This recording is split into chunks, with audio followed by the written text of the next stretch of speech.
Hello and welcome back to Adventure's Edge. Again, this is DM Don, and this is the next part in a series of videos explaining the basics of using the role-playing system that I've written, Adventure's Edge, when you play. So I'm going to try to make just a series of very short videos covering each section of play, and we'll hit this as quickly as we can. And we'll be starting our live stream here in like 2 weeks. So this is pretty exciting stuff. So this is really targeted at my players, but again, anybody who's interested in doing some play testing, feel free to reach out, and you can email me at don@adventuresedgerpg.com. All right, thanks. So here we go. So we've already made a character. We walked through that whole process. And when it comes to doing things in the game, beyond just role-playing and interacting, there's going to be some dice involved, and that involves using features on your character sheet. So there's only a few different roles that you're ever going to do in the game. You're going to have your skill checks. We're going to be making a roll. You're going to be rolling a d20, and you're going to be adding a skill total, and then going up against a difficulty level to determine whether or not you succeeded. The other types of roles you get, you can do an attack. There are 3 types of attacks. There's a strength attack, a dexterity attack, and a spell attack. Or you could do a luck check. So we'll hit all of those as quickly as we can here. Well, let's go ahead and start with how do you use your skills. So I'm going to pop up one of my sample character sheets here. And this is page 2 of the sheet under the skills and proficiencies. You see that there's a list of skills on your sheet. And you've already, at this point, possibly made a character sheet. So real quick, then the anatomy of this is that each of these are your skills in the list. You have your class skills, which have the little mark by them. Everybody has 4 class skills.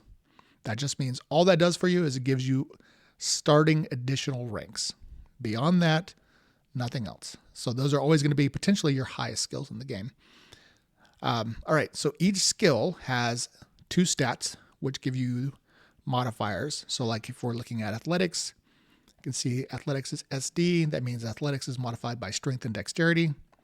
And then you have a stat bonus, which is your strength bonus and your dexterity bonus averaged. So this is, in this case, Braun has a stat bonus of 3 total. Then you have your skill ranks, which is how many ranks you have in that skill.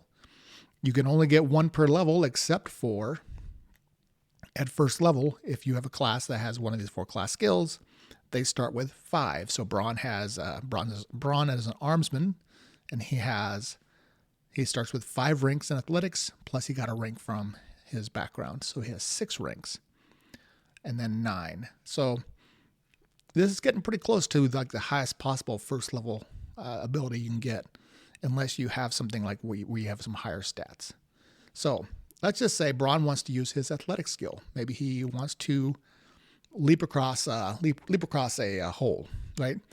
So I, as the GM, is going to set a difficulty level for that, and then tell that to Braun and say, all right, Braun, you need to make let's just say you're going to leap a 5-foot hole, right? And then so we would say, okay, Braun, that's going to be pretty simple for you. There's a little calculation for that specific thing, where in this case it's about a DC 5 for him, or DL 5. So he has a little chance of failing. So he would roll, pick a die, roll to 7, add the 9.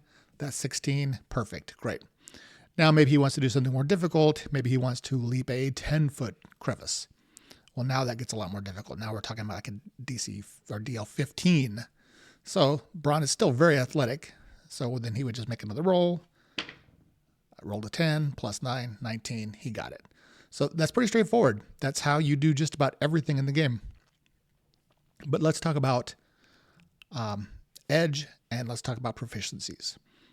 So Edge is basically giving you bonuses or penalties to this check based upon either a condition you're in or some other extraneous modifiers. So for example, if he was on the deck of a ship trying to run across the deck and there's pouring rain, everything is slick, as the DM might say, all right, well, that's going to be -1 edge. And he would still make the same check. I'm still going to give a difficulty level. And I might say, well, that's only going to be maybe a DL 12. All right. So, but now he has to roll 2 dice, take the lower one. So, and then then I would roll. I would say, okay, well, I rolled a 4 and I rolled a 10. I had to take the 4. Still going to add my athletics, and look at that, got a 13. So success.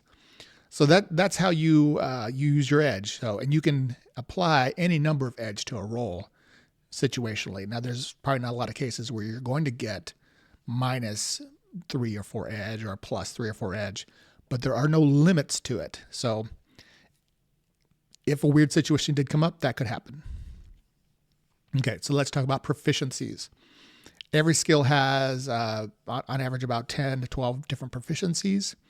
What these are specializations within each skill that you can get particularly good at. So if we look at Braun here, he has 1 proficiency selected under athletics, which is swim. So Braun has done a lot of time swimming in his past.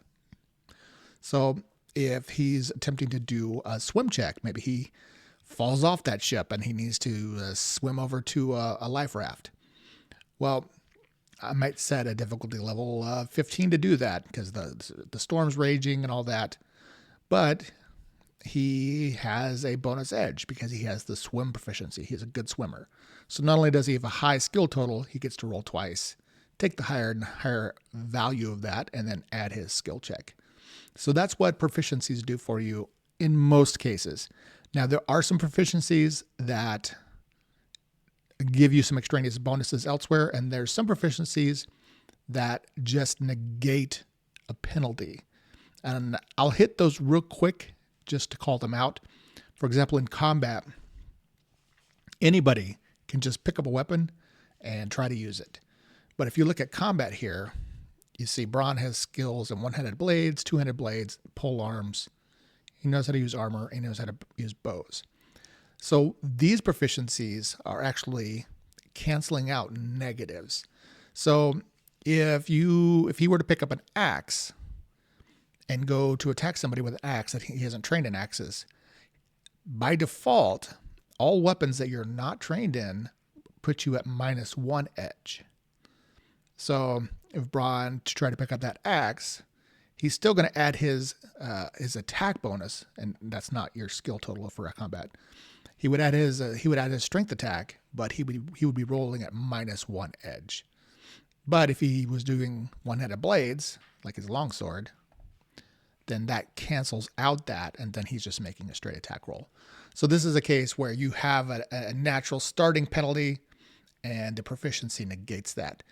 Now, armor use is a little different, is that armor has activity penalties. So basic armor there's an armor chart, and every suit of armor has certain degrees of penalties ranging from -1 to -6.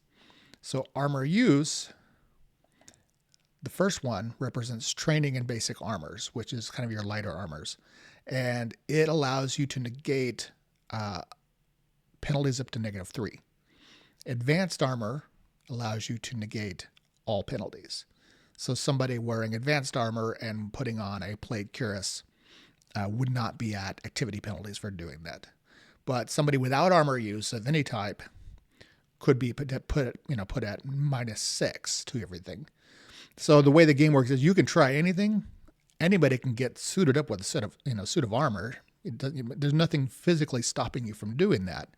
But because it requires a degree of training in it to effectively move around, you would be pretty significantly penalized for trying to go out and run around on the field and climb and jump and whatever in plate armor without any sort of training. And that's where that -6 would come in. So that does work a little differently. Now, there's a couple others that just give you some bonuses.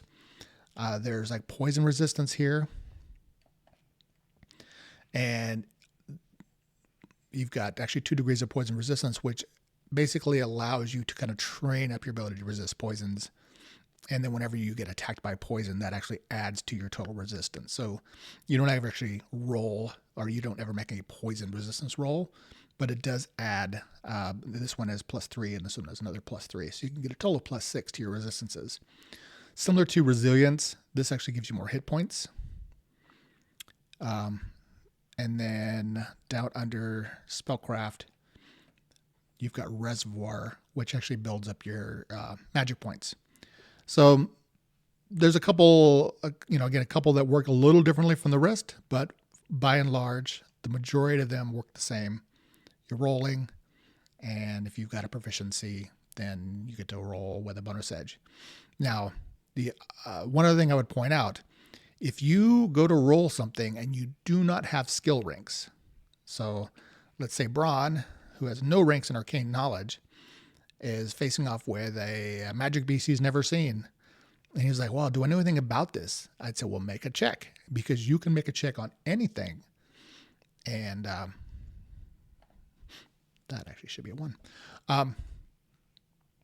But Braun doesn't have any skill in arcane knowledge. So he would actually be rolling at -1 edge because he's untrained in it. So any skill that you do not have any skill ranks in, regardless of your total because of your stat bonuses, you are at -1 edge. So that is something to remember. All right, and then the last thing I'm going to point out about skills is that some skills have 1 asterisk next to them, and then some of them have 2 asterisks next to them. If a skill has an asterisk next to that, it means you need to have at least 5 skill ranks to take that proficiency. And if it has 2, you need to have 10 skill ranks to take that proficiency. So that should cover that. That's how you use skills. So we're going to stop this video here, and then I'll jump into attacks. Thanks.